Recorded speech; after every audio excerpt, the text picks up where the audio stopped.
Taekwondo, with its roots in Korea, has grown to become one of the most practiced sports worldwide. The sport made its Olympic debut in the year 2000, solidifying its status on the world stage. For Nepal, the sport was put in picture by renowned former players like Deepak Bista and Sangina Vaidya, and this year Nepal made history by bagging bronze medal at the Paralympics as well. Palesha Govardhan's historic win has become a milestone which has inspired many of our own contemporaries and generations to come in the future.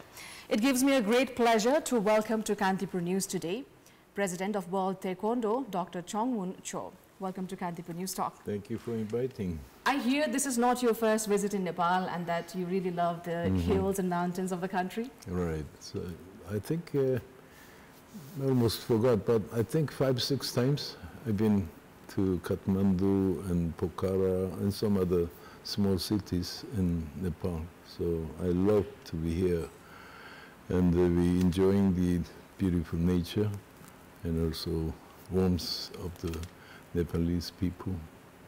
And also food is some foods are very similar to Korean dishes. So I'm enjoying it. Great. You've worked very closely in the Taekwondo sports sector. You've seen it, observed it. In an essence, for someone who does not know very closely the martial art sport, what is Taekwondo? Well, Taekwondo is one of the combat sports, but there are more than 16 different combat sports around the world. But Taekwondo is something different. Taekwondo is the sports that self-discipline and give the children, the player, the courage and confidence and respect. That's why in many countries, parents, they like to send their children to Taekwondo dojang. Dojang is a gymnasium. And I'm really happy to have many countries accepting Taekwondo as more like a national sports. So World Taekwondo has 213 plus one member nations. What is plus one is we are supporting refugee athletes. World Taekwondo is the first international sports organization supporting refugee athletes.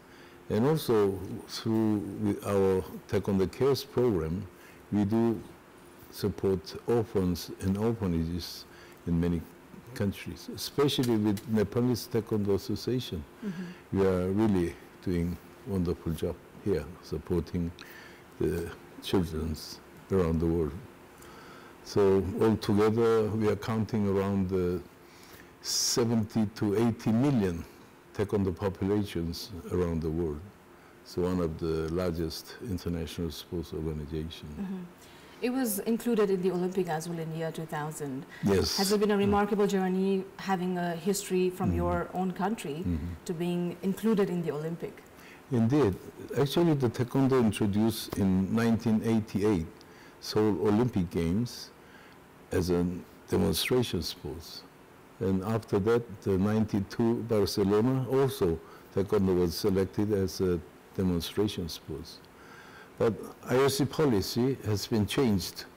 Afterwards, they like to organize the core Olympic program. So 1994,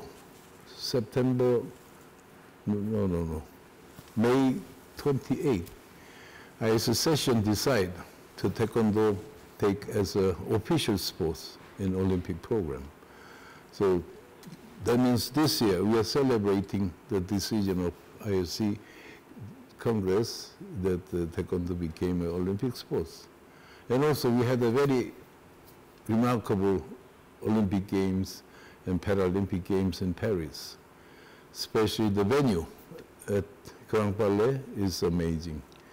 The seating capacity is around 8,000.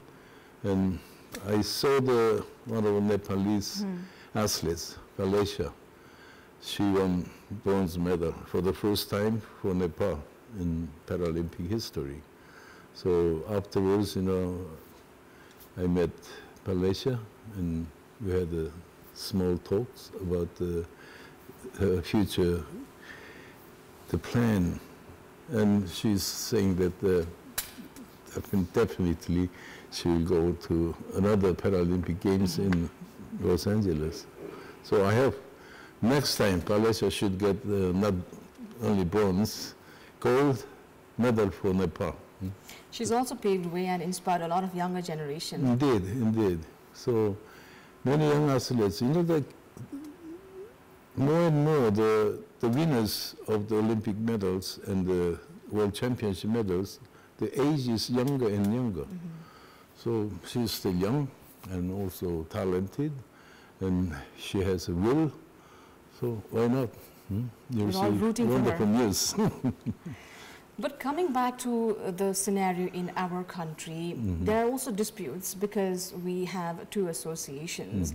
How is your federation looking over it, the issue? Well, some country has that kind of issues, but we only recognize one organization in each country.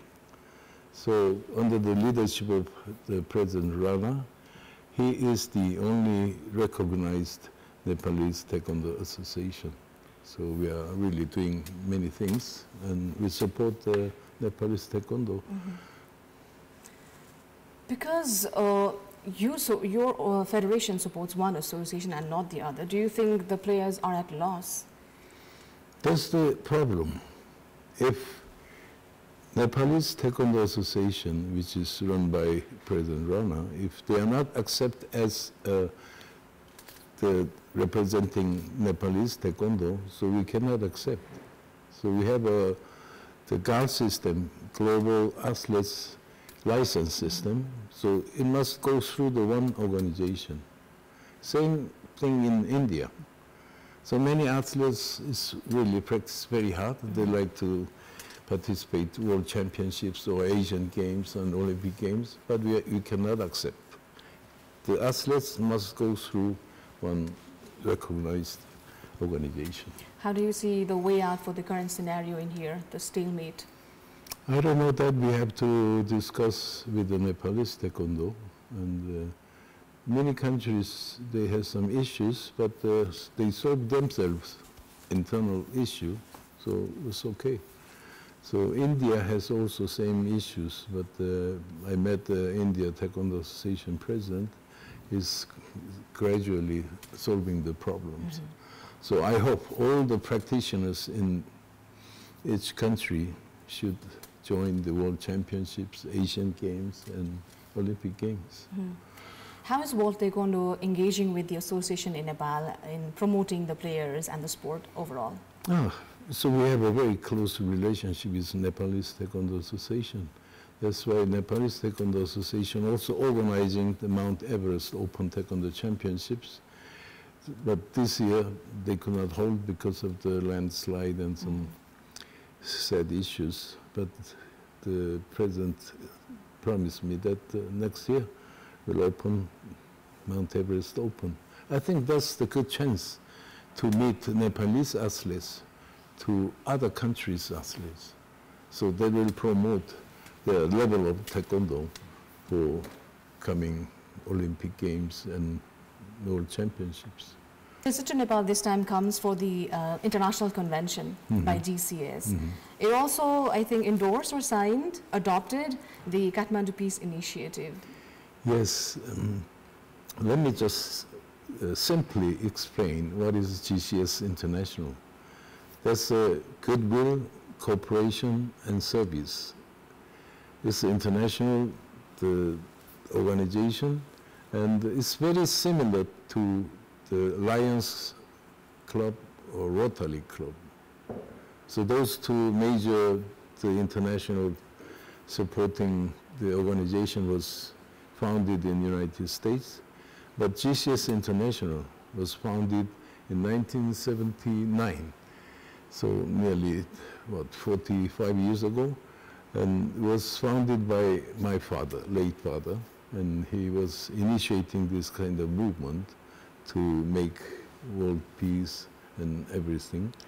So, and also he's the initiator of International Day of Peace through United Nations. That happened in 1981. Before that, there was no International Day of Peace. But my father initiated. I was working with him together and make United Nations accept that proposal. And at that time there was a unanimous decision through the General Assembly of the United Nations in November 30th. And since then, GCS International and many our member nations, they are celebrating International Day of Peace every year. So GCS International is that kind of movement. And also, as you know, that you can see the world, the Ukraine and Gaza, the Israeli and Palestine, those kind of things. I think this is the time that the peace is really more precious than triumph. So my father wrote a book. The title was "Peace is More Precious Than Triumph." So, and also I follow my father's idea, and I'm saying that Taekwondo in mind, peace at heart. So we are really doing and supporting the world peace through our sports Taekwondo. So many our member nations, I already mentioned that 213 plus 1 member nations, they all support our ideas.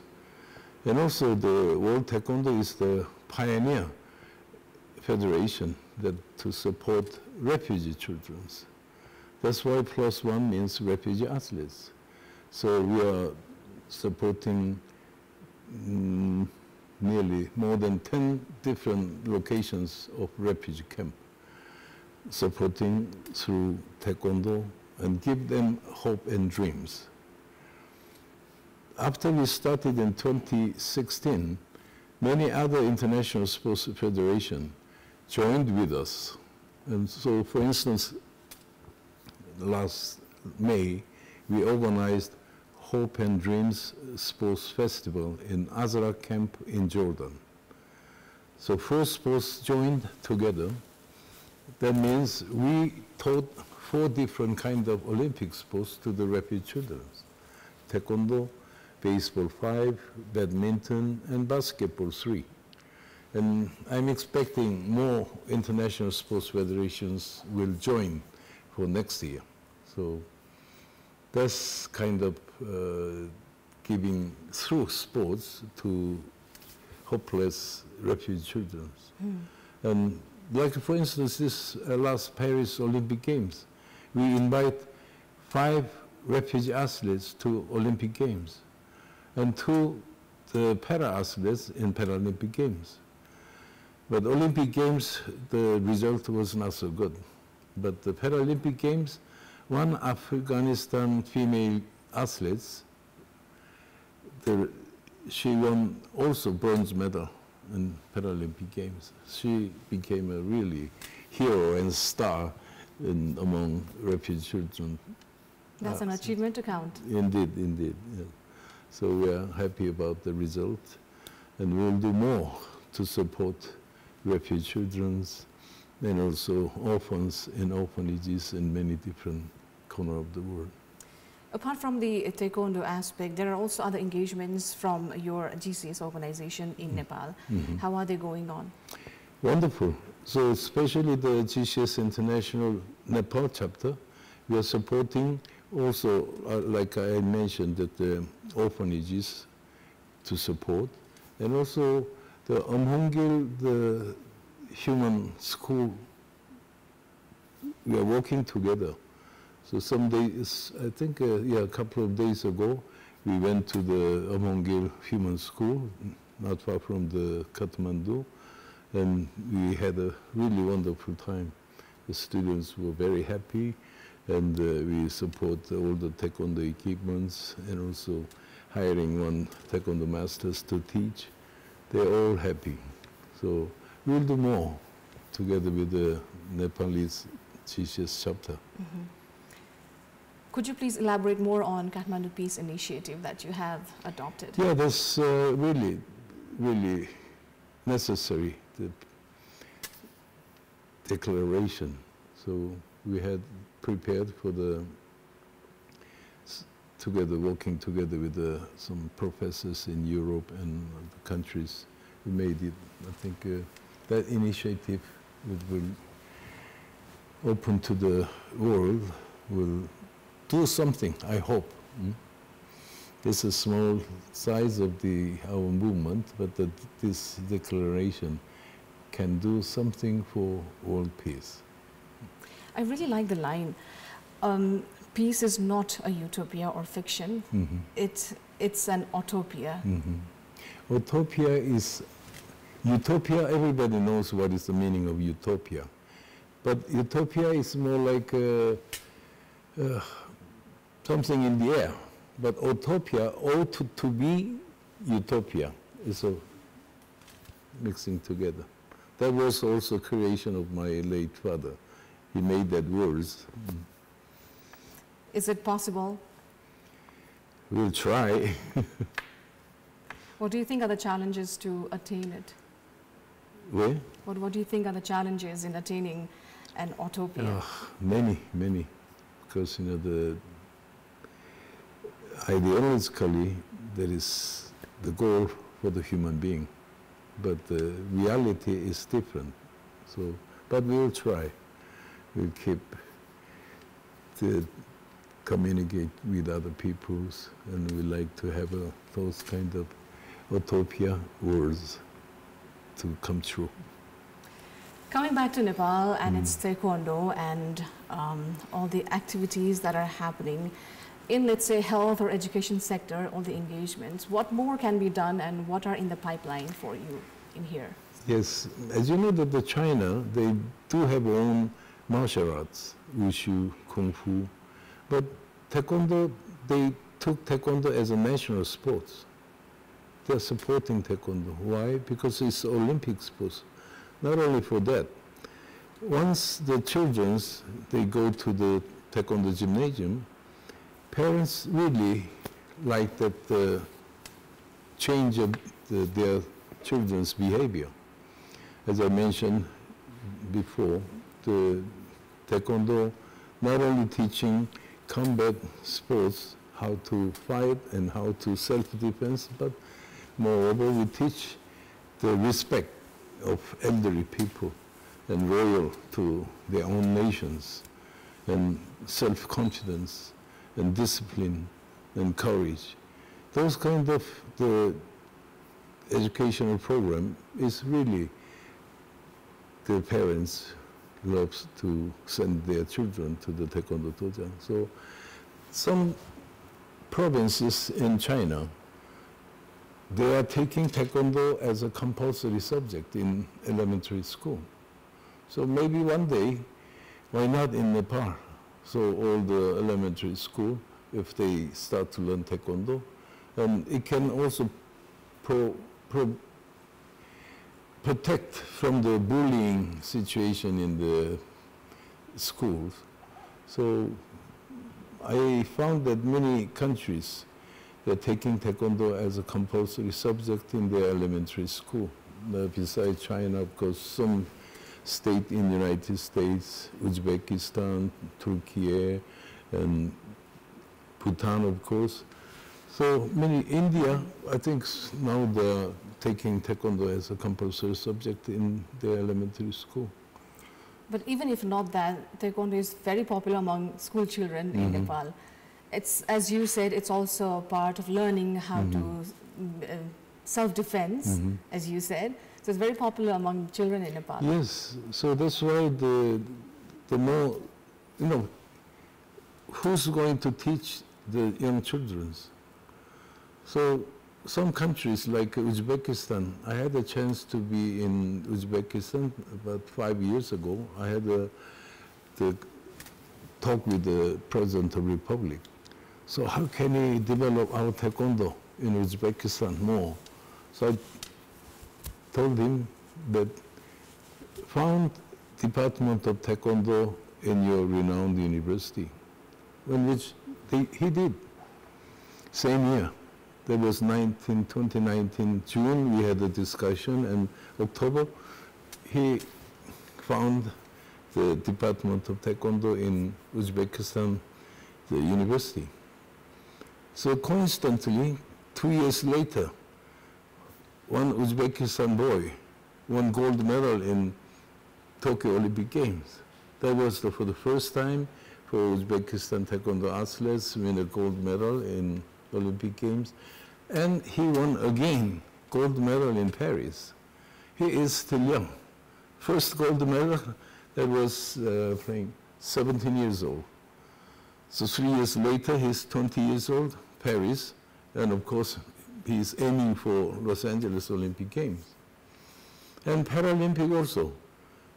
Uzbekistan is the first country win both gold medal in Olympic Games and Paralympic Games in same Tokyo Olympic and Paralympic Games. So many countries, Taekwondo is one of the most fair and transparent refereeing and judging sports. That's why if trained very hard, you get the medals. Dr. Choue, we wish you all the best with all the activities and endeavors that you plan for. Thank you very much for your time. And if I am not wrong, do we say kamsahamnida in your language? Yes, dhanyavad. Dhanyavad. Thank you so much. Thank you for your time. And that is all for the moment for today. Thank you for watching. Keep watching Kantipur Television HD for more news and entertainment. Bye for now.